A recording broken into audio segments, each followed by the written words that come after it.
Muy bien, pues buenas tardes y os damos la bienvenida a todos y todas, agradecidos de que estéis aquí, de que haya suscitado vuestro interés esta sesión que vamos a realizar esta tarde sobre mindfulness para el bienestar emocional. ¿Sí?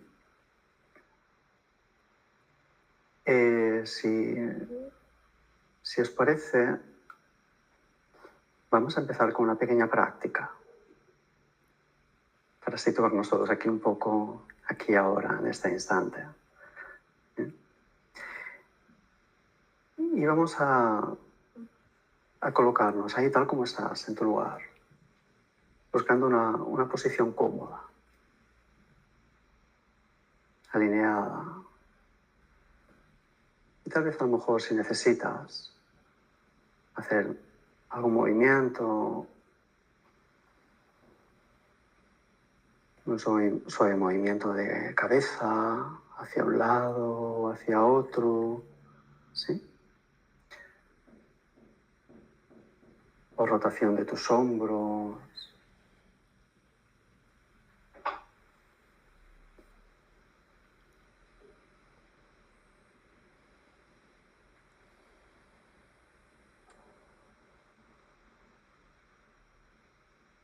Y cuando vayas encontrando esta alineación, esta quietud,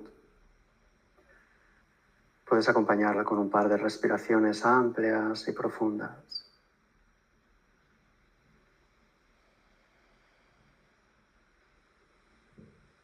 Permitiendo ablandar el pecho, el abdomen.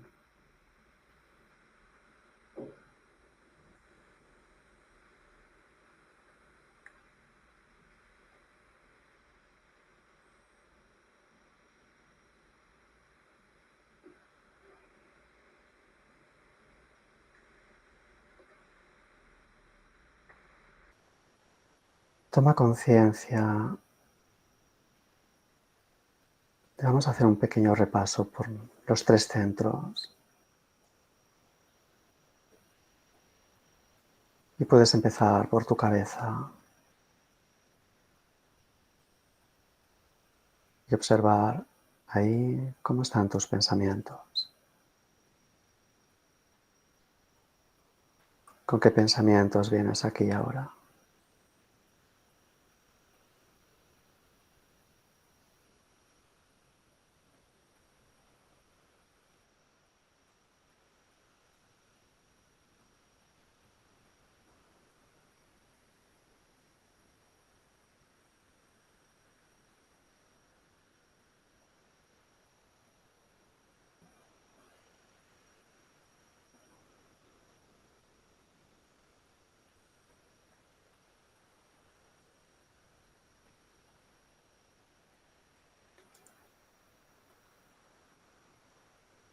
También puedes suavemente descender tu atención, tu mirada hacia el centro del pecho, suavizando con la respiración esta zona.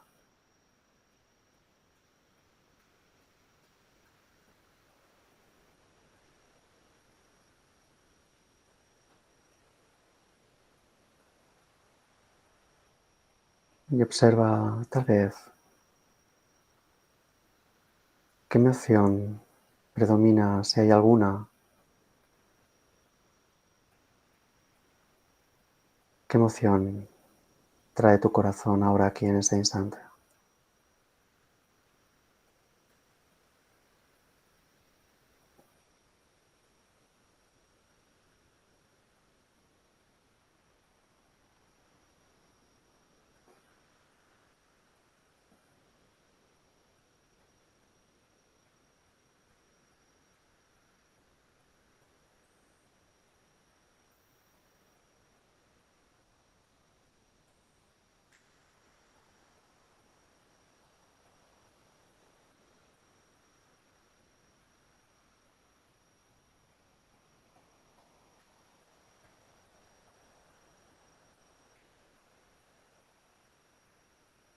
Suavizando el abdomen, puedes tomar conciencia de tu tercer centro, de tu cuerpo,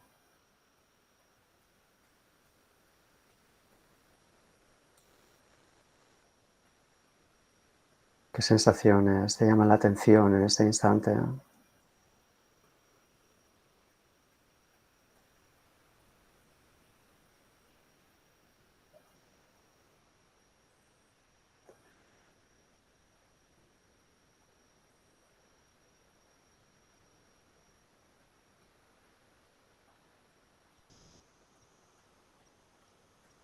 Y tal vez una inspiración serena, poco profunda y alargada, tal vez te pueda permitir disolver si hay alguna tensión.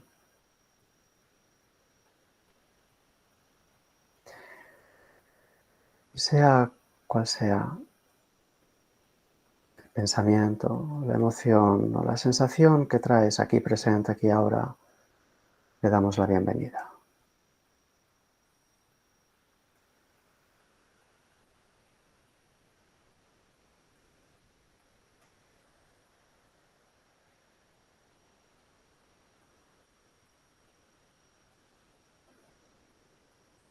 Inspira y expira.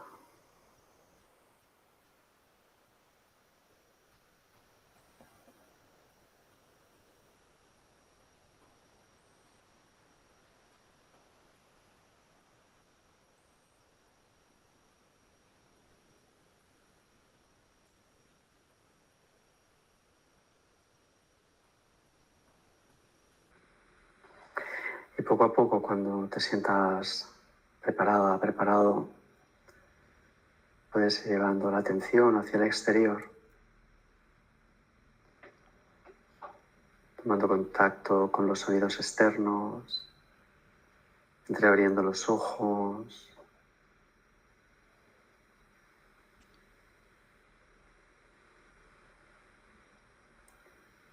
Muy bien. Bueno, te agradecemos muchísimo que hayas aceptado esta webinar que vamos a realizar y vamos a hablar de un tema como muy interesante, ¿no? Como son las emociones. ¿Sí?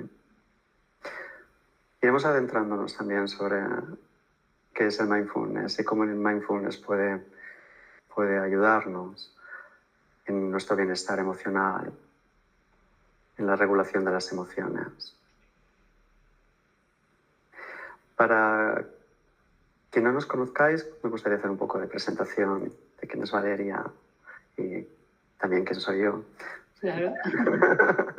Bien, bueno, Valeria es psicóloga, licenciada en psicología y también formadora de instructores de meditación y mindfulness, ¿sí? En la cual yo he tenido el gran placer de estar en su escuela y que también sea mi profesora, con lo cual para mí es un gran honor que compartamos esto juntos hoy.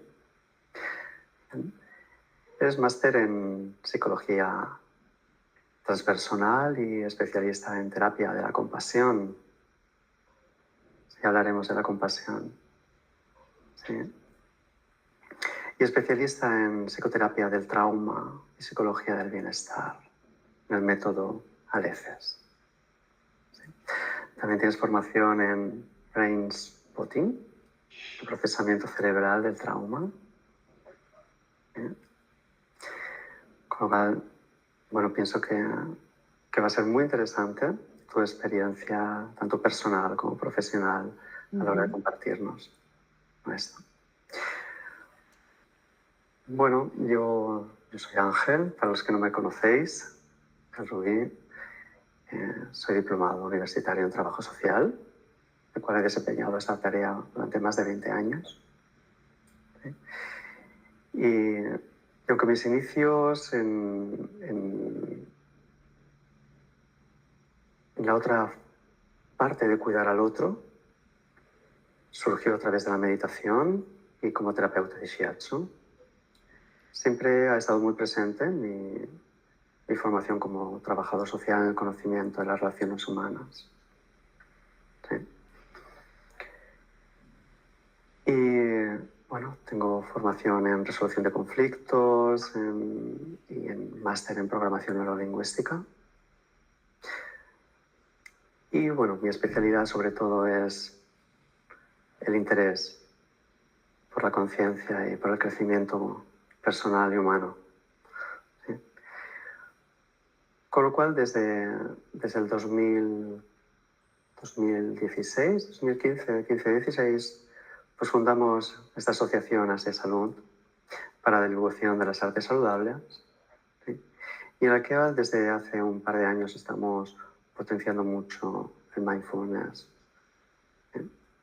Luego lo haremos bien lo que es el mindfulness para vuestro conocimiento. Y bueno, tampoco voy a hablar mucho más de mí, ¿sí? Pienso que lo interesante es lo que podamos decir ahora. ¿Sí? Entonces, ¿qué tal si empezamos un poquito por haciendo una pequeña introducción sobre qué son las emociones y qué papel juegan en nosotros, ¿no? Como seres humanos?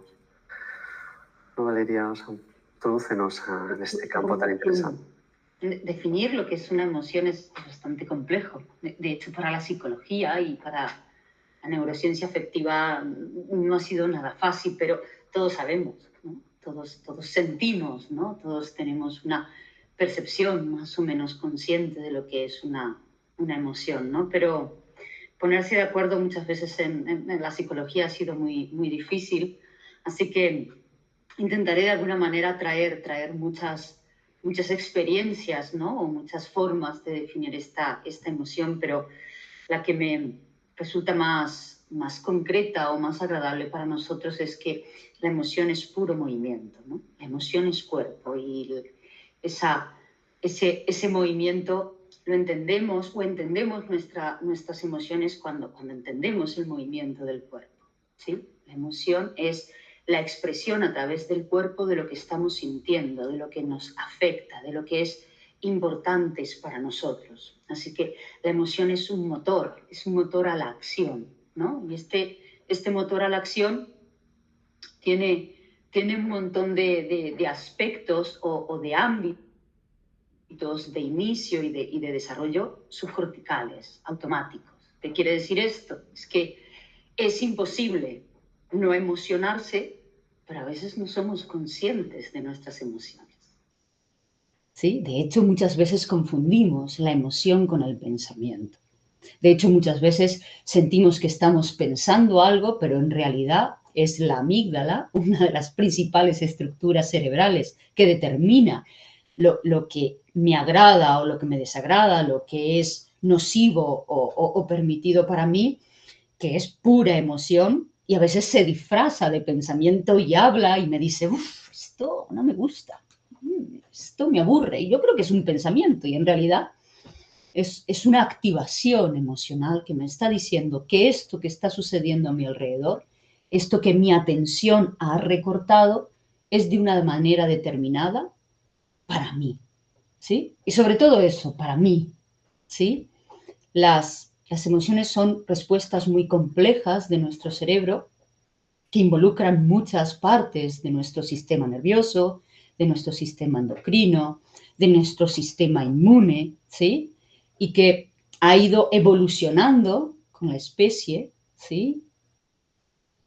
Tiene un correlato de desarrollo en nuestra experiencia evolutiva que hace que compartamos ciertas emociones básicas y comunes, pero también es un sistema de respuesta inconsciente y automático que responde a cómo mi cultura, mi sociedad, mi tiempo sociohistórico responde a esas emociones, ¿sí? O permite tramitar o llevar al comportamiento ciertas emociones en algún momento y otras diferentes en otros momentos. Y también responde a mi biografía, ¿no? Responden a mi evolución a nivel más psicológico, biográfico, de herencia transgeneracional. Así que imagínate, Ángel, que no saber qué me sucede a nivel emocional es perder una conciencia de qué está moviendo mi comportamiento,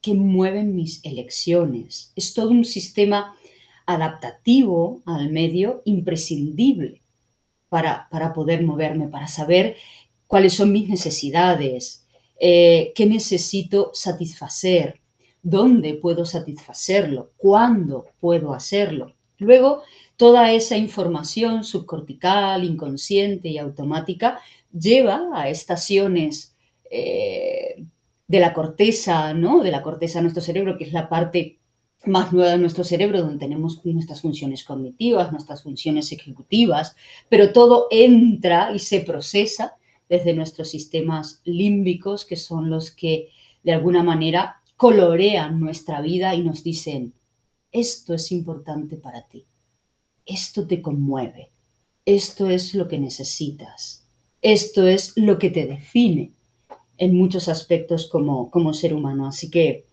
para el ser humano más inconsciente y más autocognisciente, es fundamental saberse emocional, ¿no? Y comprender la fuerza y la importancia de esto. Y para lo que te decía, para la psicología y para la neurociencia, y sobre todo para la neurociencia afectiva, que tiene un desarrollo de solo 20, 25, 30 años, que para la ciencia es nada, antes no era tan potente y tan importante, ¿no? La premisa de la racionalización, esta división entre el cuerpo y la mente, lo racional y lo vivido a nivel emocional o a nivel del cuerpo, esta diferencia, esta división cartesiana ha hecho que no tuviéramos, ¿no? Un gran desarrollo desde el comienzo, ¿no? de la investigación, y que nos dedicáramos más a investigar a la mente, la razón y la neurociencia cognitiva antes que la neurociencia afectiva, que hoy por hoy tiene una predominancia enorme, ¿no? Todos sabemos o hemos escuchado hablar de la inteligencia emocional o de la regulación emocional, y es porque las investigaciones hoy por hoy son magníficas y hay muchas universidades y muchas empresas que están apostando por entender qué pasa del cuello para abajo, ¿no? Y qué pasa en las más profundas de nuestro cerebro. Me parece muy interesante, si me lo permites, a colación de lo que estás diciendo, porque recién en mayo de este año ha salido un artículo de un estudio, un metaanálisis que ha realizado la Universidad de Psicología de la Universidad de Bond, en Australia, hablando un poco de esta conexión, ¿no? Con el cuerpo. Bien. Y en el que ha ido buscando un poco lo que es la interocepción. Y es esa parte, ¿no? Súper interesante el concepto, ¿no? Sí. Exacto, esta parte que tenemos de esa conciencia de lo que está pasando en nuestro cuerpo internamente. Y entonces en este estudio han buscado primero que saber qué es lo que es la interocepción. Sí, han buscado todas las definiciones que han podido haber, ¿no? Basadas en la bibliografía, en la que se resume en esa capacidad que tenemos de saber lo que está ocurriendo en nuestro interior. ¿Bien? Y después, ver para qué funciona y qué beneficios puede tener, ¿no? Y para todo esto, la conclusión un poco que sacan es que la interocepción, ¿sí? Funciona bien en la regulación emocional. Es decir, que cuanto nosotros más capacidad tenemos de poder estar en contacto con este cuerpo, con lo que nos está pasando internamente, mayor regulación emocional podemos tener. Y esto también lo han ido viendo a través de las personas que han podido tener depresión, ¿no? Que tienen depresión, en que hay cierta disociación del cuerpo, ¿sí? Por conexión, ¿no? Sí. Y hay también como mayor dificultad luego de tomar decisiones. Es como que esa parte de conectar con nosotros, con nuestro cuerpo, ¿no? Porque hablan mucho también del mindfulness, hacen referencia en este estudio de que entonces el mindfulness es una muy buena herramienta para la regulación emocional, ¿bien? Porque va creando ese espacio, ¿no? De responder desde otro lugar. Y esto facilita a través de la atención plena, ¿no? esa gestión emocional. Bueno, quería puntualizar esto. Claro, es que la emoción es cuerpo, porque todo se inicia a través de un movimiento corporal, ¿no?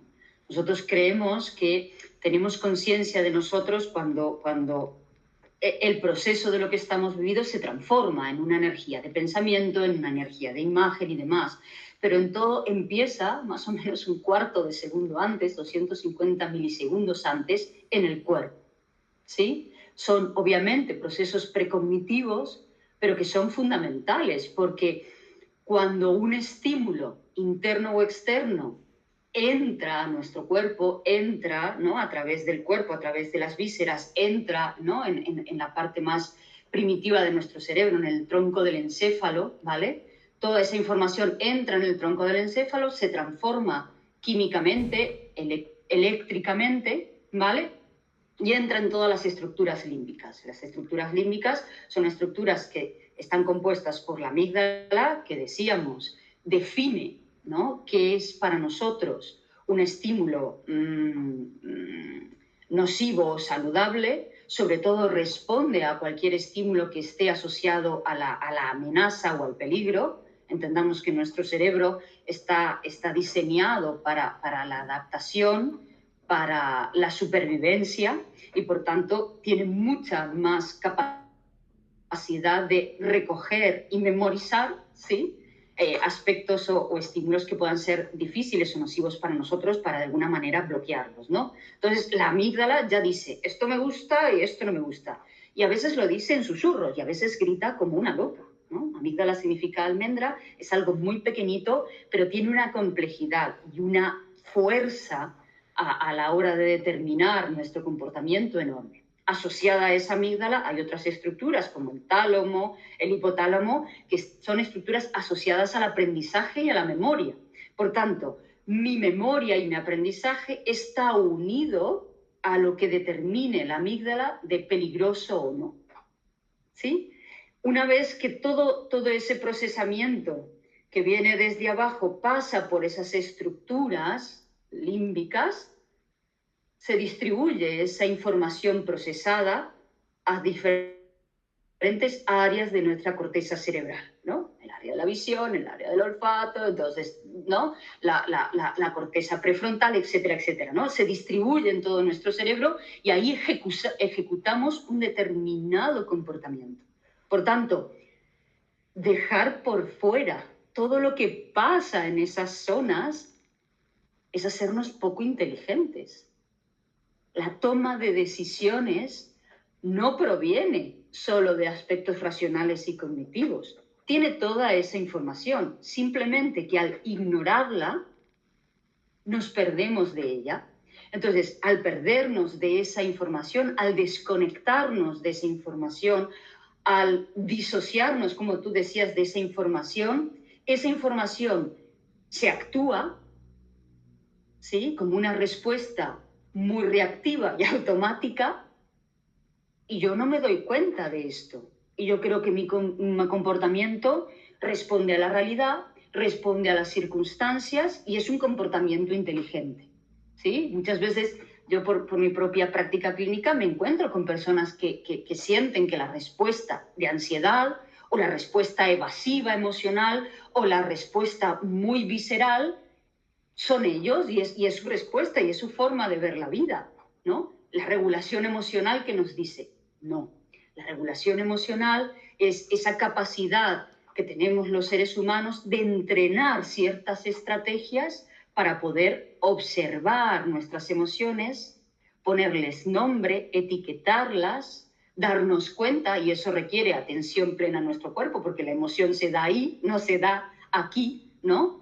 ¿No? La emoción es morder la manzana, no pensar la manzana. ¿Sí? Entonces, si yo muerdo la manzana, tengo la experiencia de la manzana. Y esa experiencia es rica, es jugosa, es desagradable, es evocativa de cuando comía manzanas bajo el manzano con mi abuelo, etcétera, etcétera, ¿no? Y eso puede ser agradable, expansivo o contractivo para mí, ¿sí? Luego ya explicaré yo la teoría de la manzana y qué voy a hacer o no con las manzanas y qué puedo generar yo con las manzanas. Pero esa primera experiencia que me permite etiquetar mi estado interno, mi activación física determinada, cuenta ya una historia que es imprescindible e importante para mí. Cuando esa historia se modula a través de darle contexto a lo que estoy viviendo, modular la respuesta para que no sea algo automático que entre a esas áreas ejecutivas, sino que le doy espacio, le doy tiempo, me abro a sentir eso, me doy cuenta que mi estómago está de una determinada manera, que mi pulso se ha acelerado, que mis mandíbulas están de determinada manera, toda esa modulación emocional que implica que estas áreas están registrando esa información antes de ejecutar algo, antes de hacer algo, hace que esa respuesta de mi comportamiento sea verdaderamente esa inteligencia emocional que ha permitido que todo se exprese y se regule en un determinado tiempo. Esto no nos hace especialmente lento. Estos son milisegundos, Ángel. Mm. Milisegundos. Pero es una gran diferencia de poder estar en contacto conmigo y mis circunstancias corporales a estar en un piloto automático donde yo creo que estoy respondiendo, pero solo estoy activándome como un pequeño resorte que tiene mucha historia emocional ignorándola, ¿no?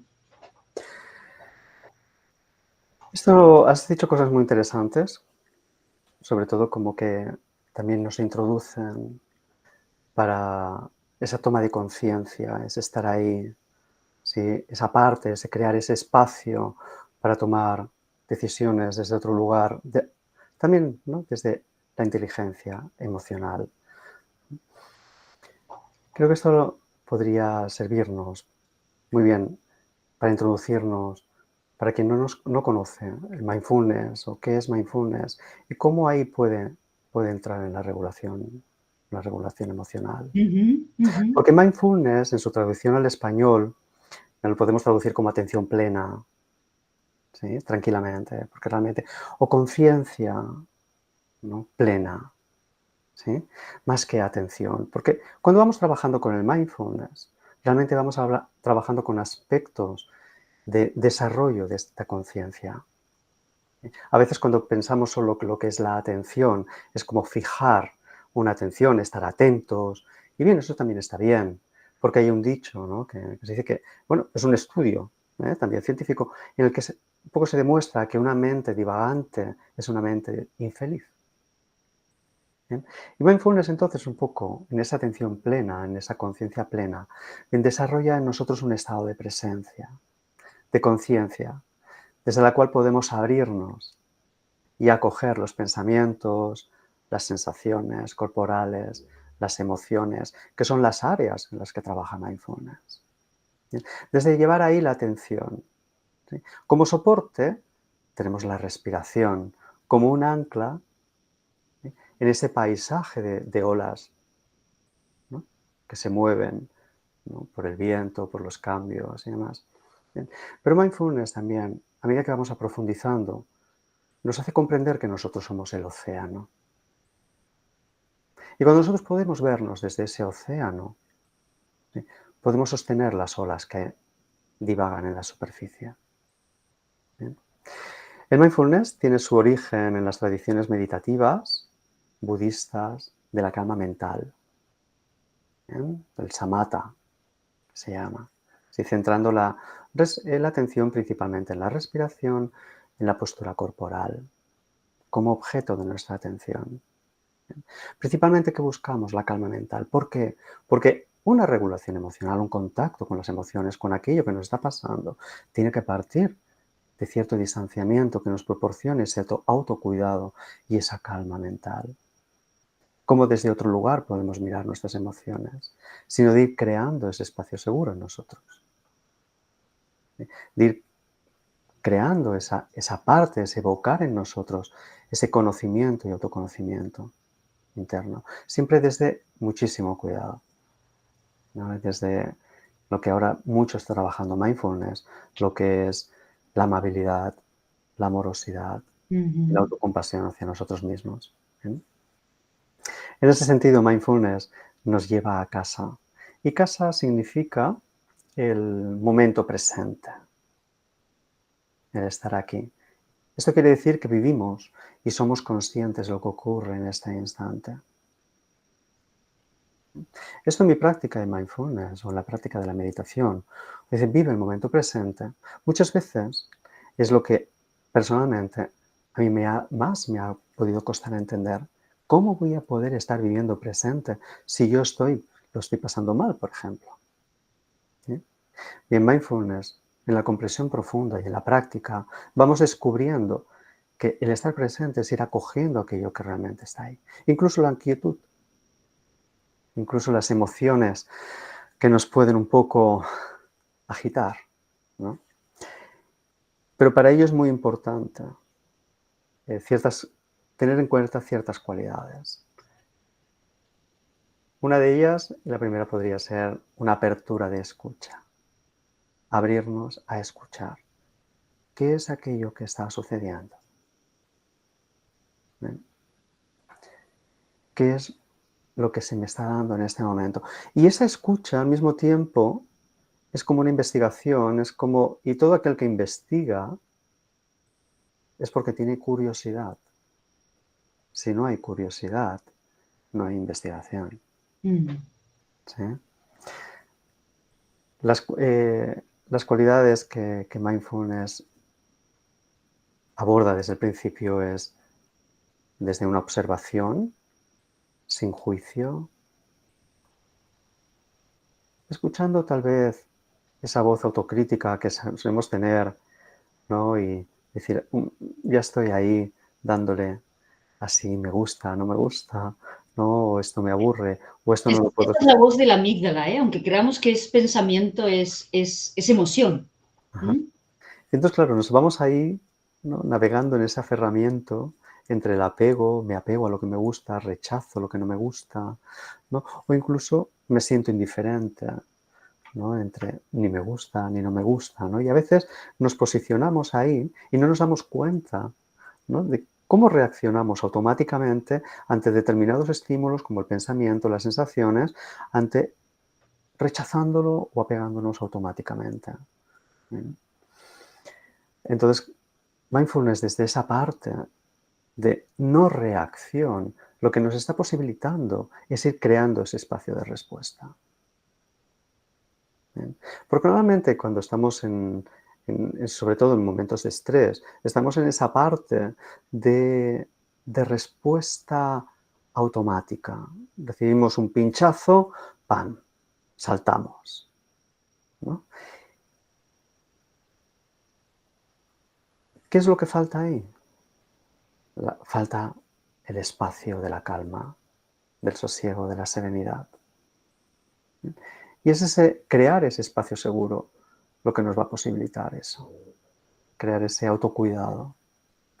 Con lo cual, esa parte de volver al cuerpo que tú comentabas, Valeria, me parece tan interesante, porque es algo que yo con todos los años he estado trabajando, de que podemos relacionarnos con nosotros mismos, con nuestro propio cuerpo de una forma diferente.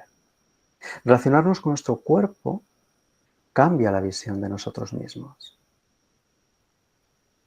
Escuchar eso, ¿sí? Desde esa parte también de poder acogernos. ¿Sí? Porque esa voz autocrítica de exigencia que solemos tener constantemente nos aleja de que lo mejor que podemos hacer en este instante es descansar, estar con nosotros y escuchar un poco qué es aquello que necesitamos. ¿Qué mensaje me está dando mi emoción? ¿Qué mensaje me está dando esta sensación corporal? Y que a veces paramos simplemente cuando sentimos realmente el dolor, cuando ya no nos queda otra, ¿no? para poder parar. Por eso pienso que el mindfulness, cuando nos acerca a la emoción, nos acerca desde una mirada profundamente respetuosa con uno mismo. Con lo cual nos abrimos a un campo de autoconocimiento. Tú me corriges o amplía. Es que esto es así. nos amplía la visión que nosotros tenemos de nosotros mismos, pero es que a la vez esto repercute en nuestro entorno. ¿Sí? En las técnicas de mindfulness, en el programa que esto lo creó Jon Kabat-Zinn para finales de los años 70 para lo que es la reducción del estrés, era para el personal sanitario y los pacientes, ¿sí? Con eso se ha ido desarrollando mucho. Desde aquel entonces, que era como la técnica para la reducción del estrés, hoy en día se ha convertido en algo realmente increíble. Desde numerosos programas reconocidos para el dolor crónico, ¿sí? Para la alimentación consciente y problemas de alimentación, ¿sí? Para llevar una vida compasiva, ¿también? Mindfulness para una vida compasiva. Y esto se ha llevado también a la terapia. ¿Sí? ¿Cómo ha podido llegar el mindfulness a la terapia? Yo creo que el mindfulness llega a la terapia y lo bendice, porque amplía la visión de aquellos que acompañamos, ¿no? Terapéuticamente a alguien a poder devolverle muchísimo su propio poder, ¿no? Comentabas, ¿no? Cómo la meditación nos ayuda y demás. Verdaderamente la meditación tiene dos fases muy potentes y muy grandes. Hay una primera fase en nuestro entrenamiento de la atención o de la conciencia plena que tiene que ver mucho con la concentración, ¿no? Con poder calmar a la loca de la casa, ¿no? Que viene, que va, que me habla, que me dice, que me grita, que me susurra, que me dice no sé qué, no sé cuánto y demás. Y parar esa inercia verdaderamente nos lleva mucho tiempo. Es evidente, y no digo ninguna novedad, de que estamos en una sociedad con una velocidad insoportable, ¿no? Y que los índices de ansiedad y de depresión, ¿no? Que tenemos hoy por hoy son inimaginables en otras épocas, ¿no? Yo no me imagino al Buda debajo del árbol Bodhi y hablando o comprendiendo la experiencia del placer y del dolor, imaginando que 3000 años después nosotros estaríamos utilizando su sistema de meditación para ver cómo nos bajamos de esta rueda infernal que nos lleva a tener un estrés crónico, enfermedades neuroinflamatorias, enfermedades inflamatorias, cardiovasculares, etcétera, etcétera, de una manera increíble, ¿no? Nuestro cuerpo no puede con el ritmo, no puede con la multitarea. Entonces, cuando nos detenemos para atender a este maravilloso ser que somos desde el cuerpo hasta el pensamiento, verdaderamente la inercia es bestial. ¿Vale? La inercia es bestial. Entonces, necesitamos entrenarnos en esa calma y entrenarnos en ir abriendo pequeños espacios, pequeñas ventanitas de tolerancia a todas esas sensaciones que tenemos. Y en ese proceso muchas veces vamos a encontrarnos con obstáculos, ¿sí? Nos vamos a querer mover, nos vamos a querer levantar, vamos a decir que esto no nos vale, que la meditación no es para nosotros, que somos malos meditando, que nosotros no podemos hacer esa postura, que nosotros no sé qué, no sé cuánto. Todos esos obstáculos son emocionales y atravesar eso requerirá de una intención, de una convicción y de recordarnos por qué estamos ahí y qué estamos haciendo. Aunque sea simplemente porque el médico de cabecera ya no sabe qué hacer conmigo o ya me han recetado tantas veces ansiolíticos que ya debo tener que hacer otra cosa y no dedicarme a calmarme a través de químicos. Pero una segunda etapa, cuando ya podemos calmar nuestra cabecita y atender a un objeto tan sencillo como es la respiración, es que nuestro mundo emocional va a moverse. Aquello que estaba tapado por el movimiento, por la desconexión del cuerpo y demás, que no era consciente en que estaba actuando en nuestro comportamiento, va a emerger, ¿sí? Y poder de alguna manera sostener en ese espacio de silencio y de conciencia plena un mundo emocional que para regularse necesita manifestarse, será todo un desafío, ¿vale? Pero que nos dice esta neurociencia de la meditación y demás, que todo este proceso es absolutamente necesario e imprescindible para el autoconocimiento. Es necesario e imprescindible para nuestro bienestar físico y psicológico. y que este bienestar físico y psicológico redunda en un bienestar social, en una mejora de las relaciones, en una mejora del aprendizaje de cómo convivir con la sociedad, cómo convivir bajo parámetros de valores, de compasión, de cuidado, de corregulación, ¿vale? Nosotros tenemos un imperativo biológico imprescindible de que somos seres sociales, somos seres que nos regulamos en la relación con el otro. Y verdaderamente si estamos despistados, si estamos desconectados, si estamos sobreactivados en aspectos defensivos, de ansiedad, de negatividad, de rumiación, ¿no? De creernos que de alguna manera estamos aislados, estamos desconectados, de que al otro no le importamos, ¿no? De que no nos importa ni nuestro cuerpo ni el cuerpo del otro, verdaderamente no podemos sentir bienestar. No podemos estar saludables, ¿no? Y en este sentido hay muchas estrategias de regulación emocional que tienen que ver con suprimir emociones, inhibir emociones, que son estrategias que nos pueden venir muy bien a corto plazo, reevaluar cognitivamente las situaciones y pensarlas como oportunidades de cambio, pero una de las mayores estrategias en la regulación emocional se ha asociado al mindfulness, ¿no? Al entrenamiento de estas estrategias que empiezan con algo muy sencillo, ¿no? Muchas veces nos creemos que al sentarnos vamos a callar y calmar nuestra mente. Vamos a, de alguna manera, suprimir el pensamiento, vamos a dejar nuestra mente en blanco y a partir de ahí, como no pensamos tanto, vamos a ser felices. Y eso no es verdad. La verdad, no vamos a engañarnos. Sentarnos a meditar no empieza con la intención de no rumiar tanto o no pensar tanto, sino que empieza con algo muy sencillo de decir, venga, ¿qué es más fácil de poder observar? ¿Un pensamiento y una cascada de pensamientos o su respiración? ¿O sus sensaciones? ¿O su posición del cuerpo aquí sentado, aquí sentada? Esa entrada por el cuerpo luego nos va a llevar de una manera muy sencilla, muy orgánica y muy directa a poder sostener ese mundo emocional, que no es abstracto, sino que también empieza por sensaciones corporales determinadas a las cuales yo voy a tener reactividad. Si yo tengo una presión en mi pecho que habla muchas veces de mi tristeza, si tengo un nudo en el estómago que muchas veces habla de miedo, si tengo activadas las mandíbulas o las manos o la espalda que habla muchas veces de mi rabia, yo voy a poder empezar desde esa observación de no juicio, desde ese espacio amable de decir esto qué es, esto que está sucediendo en mi cuerpo, qué es, ¿no? Ese despliegue de esa observadora consciente me va a permitir ir metiéndome en ese campo de la emoción.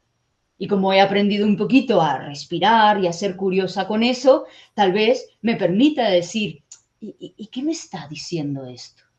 Cuando nosotros hablamos que la emoción colorea, nos informa, nos permite adaptarnos, es que cada una de mis emociones me trae información. Yo siempre hago este símil, ¿no? La emoción es como un cartero, ¿sí?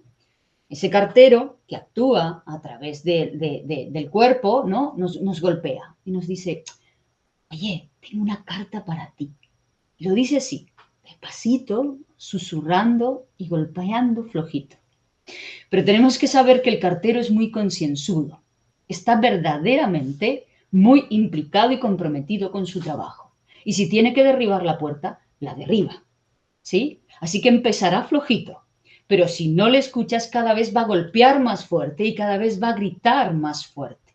Muchas veces comprender que nuestros estados de ansiedad o nuestros estados de sobreactivación emocional no son enemigos, son carteros que vienen a traernos una información que es vital, que es un tesoro para nosotros, para decirnos, oiga, que usted tiene que mirar hacia aquí adentro.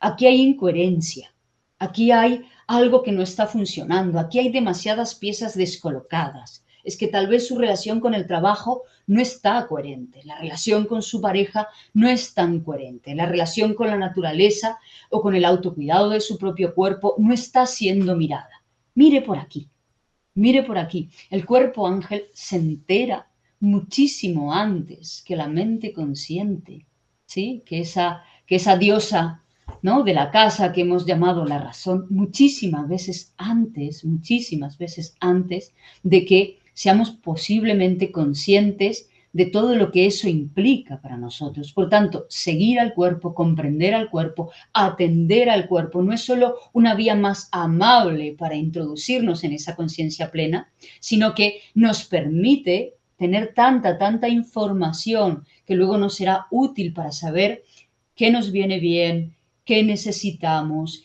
qué necesita el otro, acercarnos desde mi conciencia plena al otro de una manera más amable, que eso inevitablemente enriquece nuestra vida increíblemente, ¿no? Increíblemente.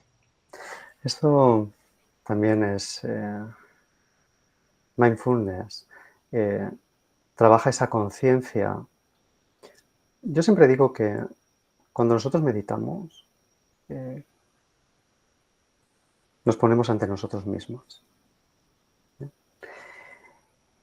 Y a veces es interesante, ¿no?, que nos podamos preguntar, cuando sucede algo mientras estamos meditando, ¿no?, ¿qué es lo que hay en mí ahora? ¿Qué sucede? Y si lo puedo sostener. Y eso es muy interesante. Porque empezar a desarrollar las cualidades de curiosidad, ¿no?, de escucha que nos ofrece mindfulness, desde la no implicación, ¿no?, desde no quedarnos enganchados a aquello que está sucediendo, ¿no?, sino que lo vamos observando, cómo aquello sucede y se va desplegando, ¿no?, cómo la vida un poco se va desplegando a través nuestro, ¿no?, a través de ese contacto, a través de esto. Bien. Mindfulness también habla mucho de la aceptación, de acoger, de ablandar, ¿no?, de saber que eso está ahí, que está bien, eso es lo que sucede ahora, es lo que tiene que ser, es reconocer que eso está ahí, ¿no? Pienso que eso es interesante porque muchas veces la incomodidad surge cuando estamos en esa quietud que nos produce la meditación y empiezan los pensamientos, ¿no?, empiezan las sensaciones, empiezan las emociones, ¿no?, sobre todo cuando evocamos emociones, ¿no?, para trabajarlas o así. El espacio el espacio seguro que puede dar el contener todo esto es empezar a mirarnos desde otro lugar. Y ese mirarnos desde otro lugar es que saber que aquello que me está pasando a mí nos pasa a todos porque somos seres humanos, ¿sí? Es lo que Christine Neff, la psicóloga Christine Neff, en su programa de mindfulness, ¿no?, y self-compassion, autocompasión, dice de humanidad compartida. Y después hay otro aspecto importante, y algo que trabaja mucho la meditación, y es la impermanencia. El darnos cuenta de que todo proceso que en ese instante que estamos obteniendo en la meditación, o en este instante y en la vida diaria también, darnos cuenta de que todo eso pasa también, que todo eso pasará, ¿sí? Entonces son aspectos y herramientas con los que nosotros podemos ir sosteniendo esa mirada también compasiva y autocompasiva hacia nosotros mismos, una mirada más amable. Y eso a veces no es fácil. No es fácil por cultura, por tradición, por los mensajes que nos han dado, familia, la sociedad, ¿sí? Siempre competitivos, siempre exigentes, ¿no?, siempre perfeccionistas, y en el que conectamos mucho con esa falta de valía, ¿no?, con esa falta de dignidad, de yo no soy digno para ello.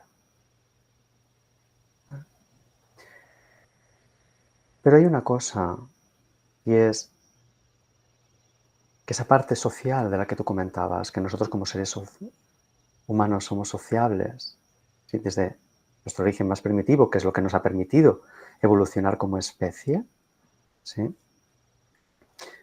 en el grupo, en relacionarnos con los demás, es porque tenemos también, y también lo tienen los animales, los otros seres, es la empatía. Somos capaces de poder ponernos en los zapatos del otro, ¿sí? Y si somos capaces de eso, también puedo ser empático conmigo. También puedo entender que eso es lo que me está sucediendo. También forma parte de esa humanidad compartida. Que es que me encuentro extraordinaria. Me encuentro extraordinario. Y después reconocer pues, que igual, que las emociones no son buenas ni son malas. Que tienen todo un propósito en nosotros. Y eso es interesante, porque luego haremos una pequeñita presentación del curso de Mindfulness para el Bienestar Emocional que empezamos en octubre, en la que vemos todo esto con mucha profundidad. Y vamos a empezar siempre desde el autocuidado, porque es imprescindible esa mirada de sostén, de crear ese espacio seguro en nosotros, de que pueda surgir en nosotros también la confianza. De ir reconociendo de que en el aspecto emocional, una emoción es una emoción y que yo no soy esa emoción. Y porque esa emoción es pasajera. Entonces, a través del programa de Mindfulness, que es un programa que nosotros hemos diseñado de 12 semanas, ¿sí? Vamos a ir trabajando todo esto durante cada semana. Desde una práctica formal de meditación en grupo, ¿sí? A una práctica luego individual en casa, ¿no? En la que también se aconseja pues, que podamos llevar nuestro diario para ir llevando hacia afuera la experiencia. El diario es algo súper importante porque estructura el pensamiento. Y la emoción y el pensamiento muchas veces van uno detrás del otro. ¿No? Como tú comentabas antes, ¿no? Que confundimos a veces el pensamiento con la emoción y la emoción con el pensamiento, ¿no? Llevarlo y escribirlo clarifica un poco esa confusión o ese estado que nosotros podemos tener, ¿no? Y en este proceso que vamos a ir desarrollando, ¿no? Desde conocer diferentes aspectos de la emoción y trabajar con algunas de ellas, como puede ser el miedo, la rabia, la ira, ¿sí?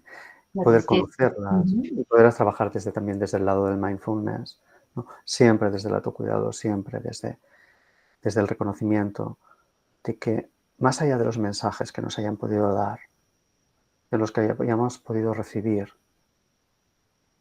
nosotros somos seres humanos que valemos muchísimo y que tenemos un cuerpo extraordinario y que somos seres extraordinarios. Entonces, partiendo de ese reconocimiento y de ese autocuidado es cuando nos podemos abrir al otro. Porque entonces, ese autoconocimiento que vamos obteniendo a través de la meditación, de ese respeto, de sostenerme a mí mismo, puedo escuchar al otro.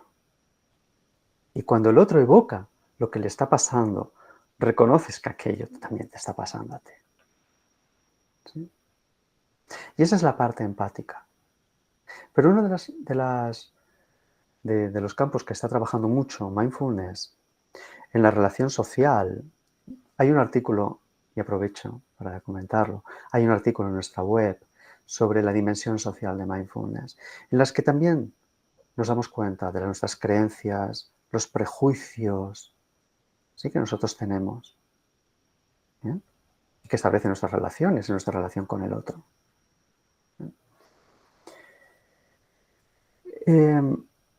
Y últimamente lo que está trabajando mucho mindfulness es el tema de justamente esa parte de relacionarse con el mundo desde otro lugar, desde la amabilidad, la empatía, el respeto, y que podremos decir, aunque para cada uno de nosotros puede tener una carga o un significado un poco, ¿no? extraño o por la trayectoria nuestra cultural y espiritual, no religiosa, el término compasión. Esto lo veremos porque es algo como muy interesante. Cuando en mindfulness hablamos de autocompasión, es ese autocuidado, esa amabilidad amorosa hacia nosotros, ¿bien? Que para nada significa la compasión o piedad de dar La todo. pena.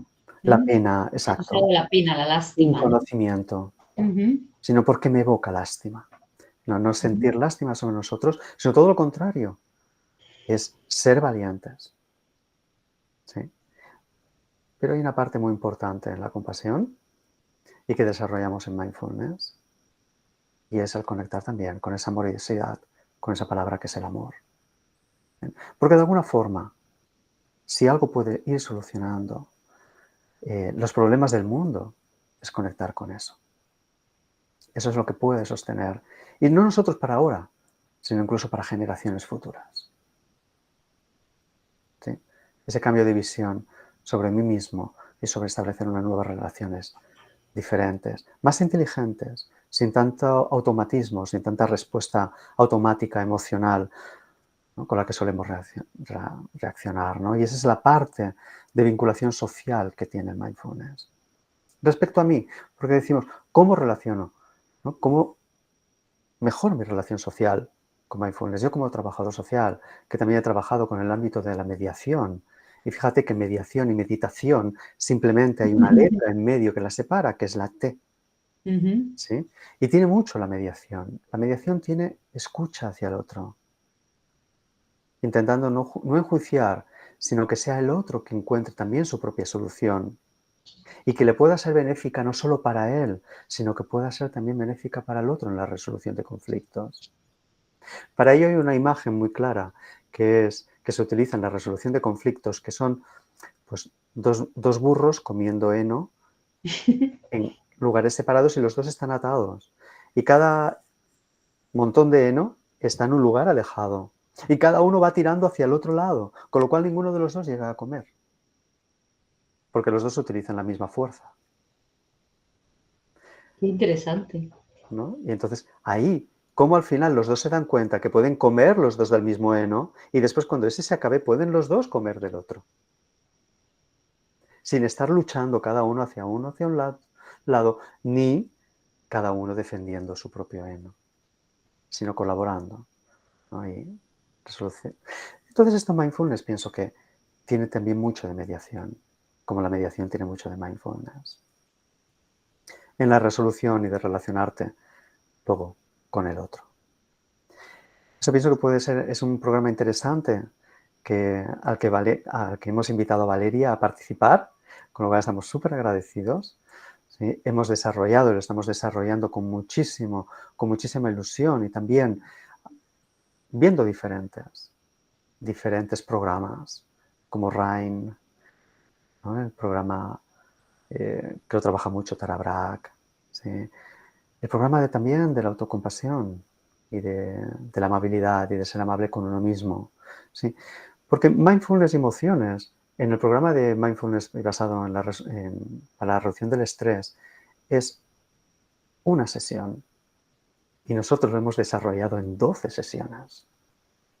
¿Sí? Recuerdo que en el último programa que nosotros que realicé de MBSR con mi grupo de meditación, justamente la sesión de mindfulness tuvimos que ampliarla a una segunda sesión. De emociones, ¿no? Emociones, sí. ¿Por qué? Porque es algo con lo que nosotros vivimos cada día. ¿Sí? Y el que es un campo súper interesante llevarlo desde esa parte de inteligencia emocional. Con lo cual yo personalmente estoy súper encantado de esto. Os informaremos. Como no está el programa del curso ya en la web, ya os podéis inscribir. Si os parece interesante toda la charla que hemos comentado ahora y el programa. Y sobre todo porque va a estar hecho con mucho cuidado, mucho respeto, ¿sí? Y mucha amorosidad en ello. Me gustaría puntualizar un poquito cuestiones que has comentado, que has dicho y traer ciertas imágenes, ¿no? Para que comprendamos que la atención plena se puede entrenar y todos tenemos esa capacidad, pero tenemos esa capacidad porque es un estado de conciencia de todo ser humano, ¿sí? Simplemente hemos olvidado esa capacidad, ¿no? Y nos hemos entretenido con todos los estímulos y con todas las sensaciones que anhelamos tener ahí afuera, ¿no? Nos hemos enganchado a un tren de deseos donde priorizamos el placer y renegamos del dolor, ¿no? Pero el que no prestemos atención a todo lo que nos sucede dentro y fuera y a todo lo que nos implica el placer y el dolor en nuestra vida cotidiana, no significa que eso no tenga un efecto físico, mental, emocional, espiritual, ¿no?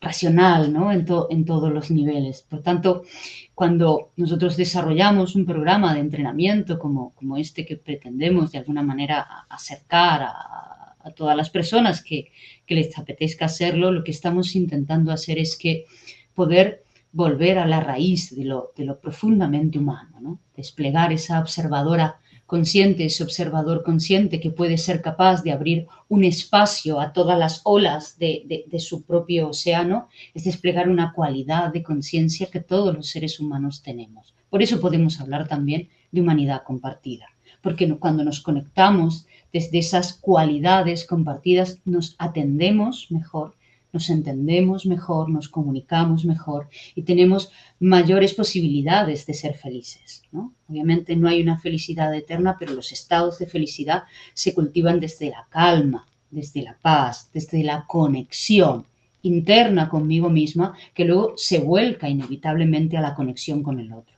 Cada vez que yo me entiendo, que yo me atiendo, que yo aprendo a cuidarme, esa acción que se expresa también en mi cuerpo me lleva a moverme.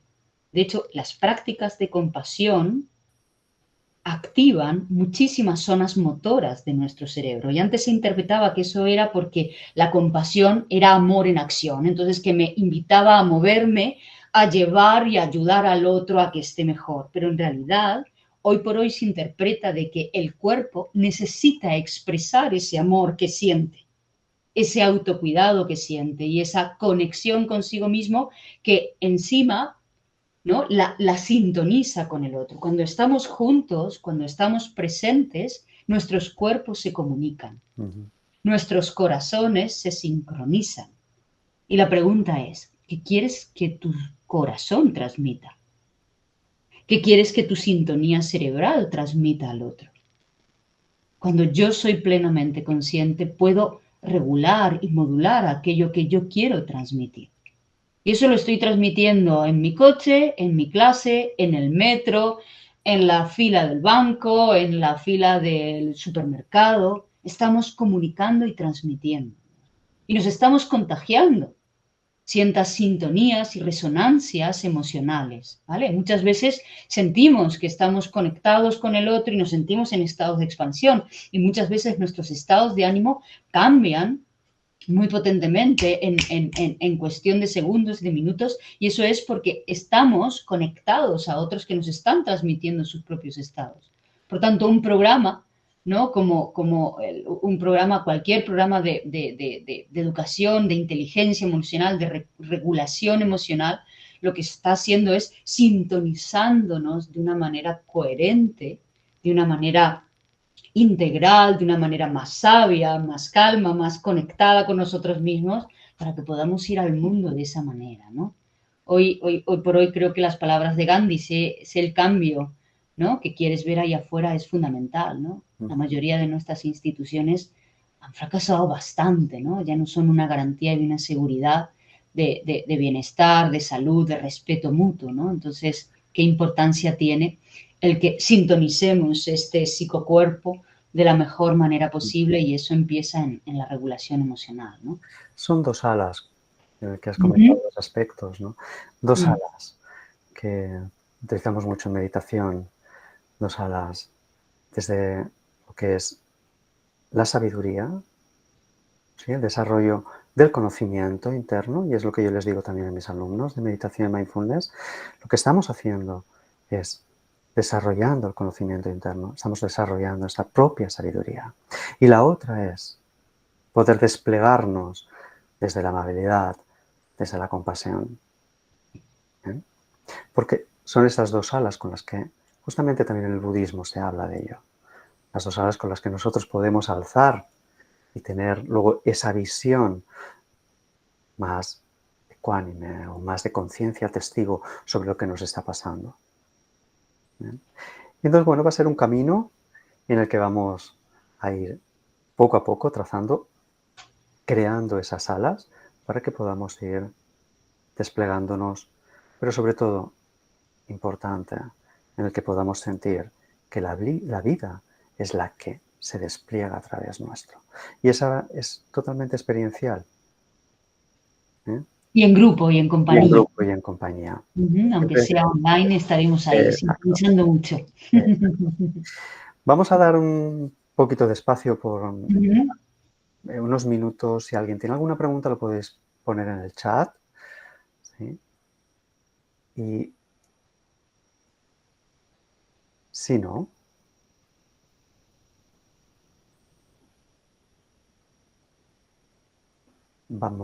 quiero agradecerte, Valeria. Muchísimas gracias por estar aquí, por todo lo que nos has aportado y esta pasión y conocimiento que nos transmites sobre las emociones y sobre el mindfulness. Bien, os esperamos a todos, ¿sí? Para próximas actividades, y podéis consultar el curso que ya está en la web, Mindfulness para el Bienestar Emocional. Gracias.